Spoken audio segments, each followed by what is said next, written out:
Welcome back to Flashbacks. I'm Tony from Comic Book Fans United, and today we're going to be covering episode 15.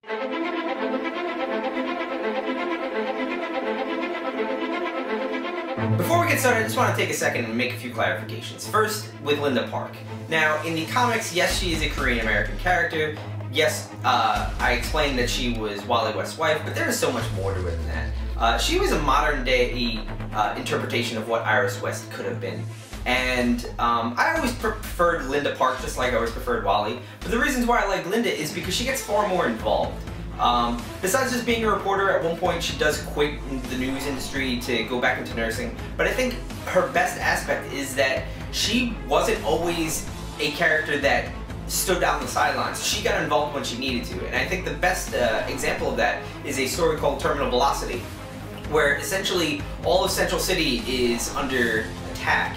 And as Wally and a few other heroes are trying to save the city, Wally actually disappears at the tail end of the story, sorry to spoil it, and it's actually up to Linda to save the day. And it's also Linda that brings Wally back.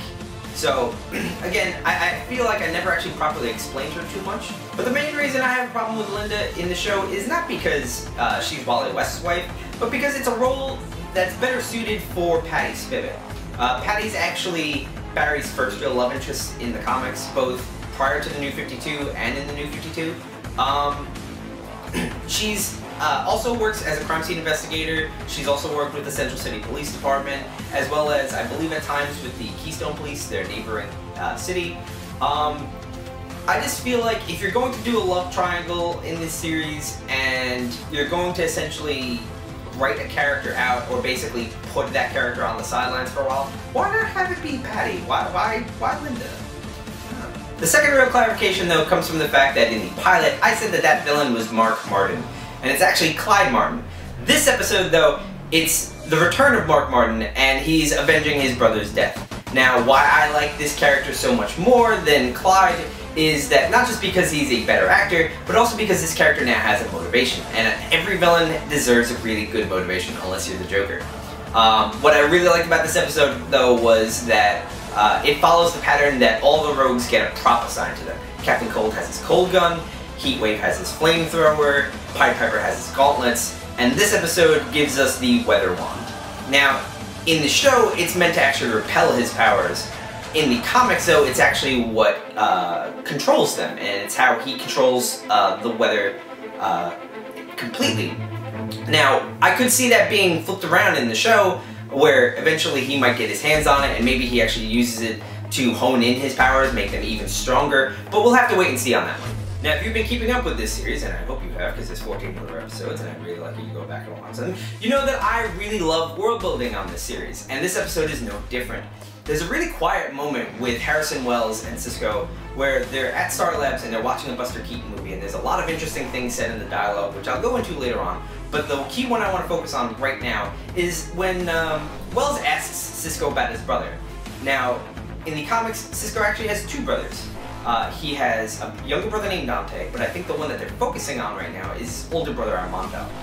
In the New 52 interpretation of Vibe, Cisco and his brothers are outside having a discussion on the street when Apocalypse invades for the first time, and a boom tube opens up and Armando pushes his brothers out of the way, and it appears that he dies and Cisco kind of gets caught in between the boom tube, and that's what gives him his powers. It goes on later to you find out that Armando is actually alive and he's now a villain, being controlled by yet another villain, but that's a story for a different day. I just wanted to highlight the fact that they are acknowledging that he does have a family, and that it's not exactly the greatest of families. An element about this episode that I really appreciated was the subtlety of Mark Martin's presence. And by that I mean, the weather would change when he was around. When he's following Joe and Barry in the car, and we don't even see him yet, it starts to rain. And immediately I'm like, oh, maybe he's around. And maybe he's probably following him, and that's actually what turned out to happen. The better one, though, I felt, was later on in the episode, because it was even more subtle, was there's a light gust of wind coming through a window during the scene where Joe and Eddie are actually looking for Mark Martin in that apartment complex. And I just hope that that's like a calling card for that character for future future appearances. Now, a character I actually haven't really talked about in this series so much is the character of Mason Bridge. Now, I'm not entirely sure, but he could be a callback to the character of Mason Trowbridge because of the similar name, but they have almost nothing in common. Mason Bridge is kind of just a dick at Picture News, where in the comics Mason Trowbridge was actually an ally of Wally's. He shared an apartment with him, traveled across the country with him, but really never had any kind of real presence in the Flash universe. Alright, so now we're getting to my favorite scene in this entire episode, and that's when Harrison Wells reveals himself to be the Reverse Flash to Cisco at Star Labs. For starters, I want to just cover the after image power. Now in the show, it's essentially just allows him to be in two places at once in close proximity. In the comics, it's something that most speedsters can actually do. And for me, one of the best uses of it was when Barry Allen wanted to introduce a young Wally West to the Flash, but at the time he was still keeping his identity secret, even from Iris. So he was able to be in the same room as the Flash with Wally, and Wally had no idea. It also happens to be the same day where Wally West gets struck by lightning in the exact way that Barry does and gets doused with chemicals. And goes an entire summer as being Kid Flash and never knowing that Barry's actually Flash. It's just a very cool power, used to great effect in this series. Secondly, and most importantly, he says his name is Eobard Thawne. He really is a Flash from the future. When they were watching that Buster Keaton movie and he says it's before his time, it's because it really is before his time. Everything he's experiencing for these past 15 years is before his time. And it's, to me, the best moment in this entire series. This is for everything it's been building up to. This is why I even got in front of a camera to make this show, because I was so excited that they were going to really do a Flash story that went as crazy as time travel and involved a villain who hates Barry Allen. Barry Allen's probably been dead for centuries in his own personal timeline, but he hates him anyway, and we're going to find out why. And I'm so excited. If you can't tell right now that I'm excited, oh my god, I've never jumped and screamed ever in my life for a TV show, and I did it yesterday when that reveal happened. Wow. And it doesn't end there. Barry Allen has to stop Mark Martin from creating a tsunami that's not only going to kill Joe, but it's probably going to destroy Central City. And he does so first by revealing his identity to Iris, which I wasn't seeing coming at all this season. I thought that was going to be something that they were going to string along at least until season 2. But oh my god, they actually did that, and they did it in such a way that I thought, you know what, every time I thought, fuck Iris on this show, she's a bitch, I forgave it. It was amazing. I marked the fuck out. I'm sorry for cursing so much, but that's how excited I was. And then Barry goes to try to stop it, and he's told that he might not even be able to run that fast, and he pushes himself to do it. And he goes so fast that he travels back 2 days in time.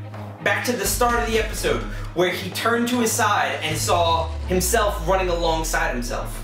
And now we're left with wondering, well, what happens next week? Is he going to undo all the events from this episode? And it looks like he's going to try. And it looks like he's going to try and fail miserably.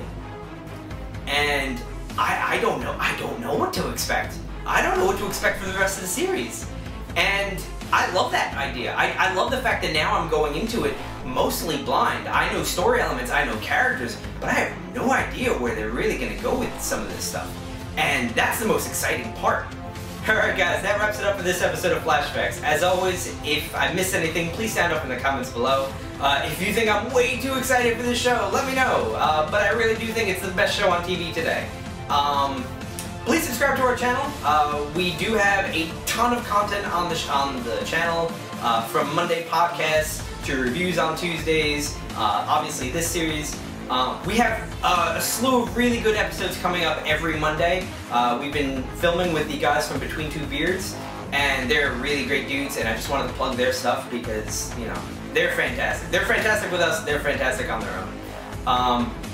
But yeah, that wraps it up for this week. As always, please share our stuff. We'd really like to see this channel grow, and we just really appreciate it if you shared it on Facebook, Twitter, any kind of social media. Alright guys, I'll see you next week. Bye.